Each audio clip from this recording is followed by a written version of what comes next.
తిరుమల తిరుపతి శ్రీ వెంకటేశ్వర స్వామి వారి ప్రసాదమైనటువంటి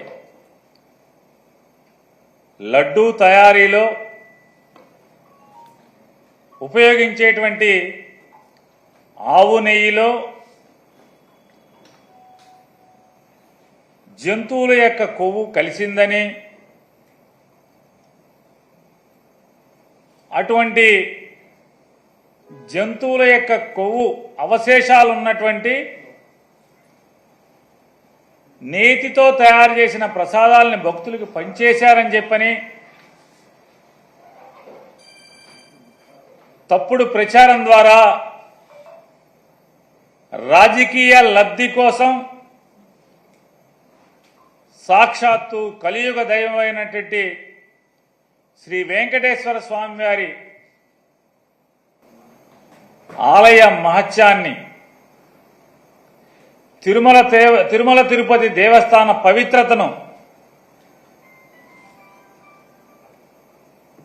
తిరుమల తిరుపతి వెంకటేశ్వర స్వామి వారి నైవేద్యమైనటువంటి లడ్డూ ప్రసాదాన్ని కూడా దుర్మార్గంగా రాజకీయాలకి వాడుకుంటూ ఒక పవిత్ర దేవాలయాన్ని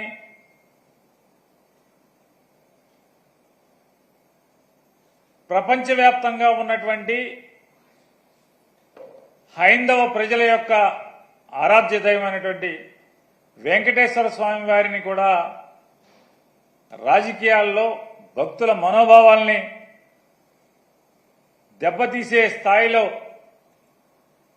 ముఖ్యమంత్రి హోదాలో ఉన్నటువంటి ఒక బాధ్యతాయుతమైనటువంటి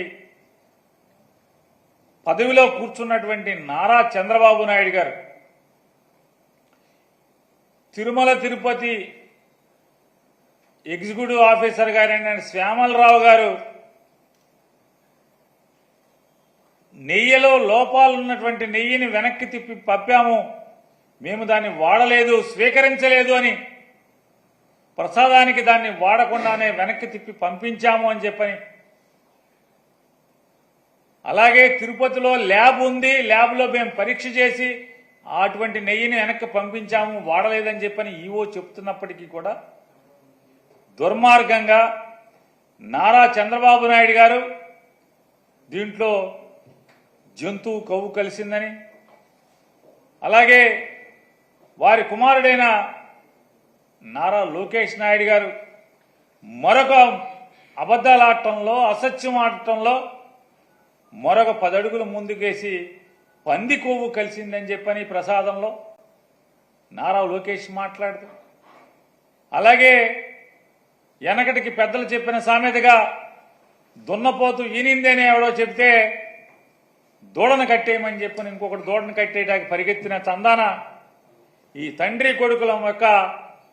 దుర్మార్గపు మాటలని, దున్నపోతు ఈంతే దూడ కట్టేయడానికి ఎవడో పరిగెత్తినట్టుగా పవన్ కళ్యాణ్ గారు దాన్ని భుజానేసుకుని ఆ మాటను ప్రచారం చేయటం, వీళ్ళందరూ కలిసి ఉమ్మడిగా కూటమిగా చేసినటువంటి ఈ కూటమి పాపాన్ని ప్రక్షాళన చేసేదానికి సెప్టెంబర్ మాసం 28వ తారీఖున, అంటే ఈ నెల 28వ తారీఖున శనివారం తిరుమల వెంకటేశ్వర స్వామి వారి యొక్క పవిత్రతని వీళ్ళ ముగ్గురు కలిసి, కూటమంతా కలిసి అపవిత్రం చేసినటువంటి దౌర్భాగ్య పరిస్థితుల నుంచి వాళ్ళ పాపాలని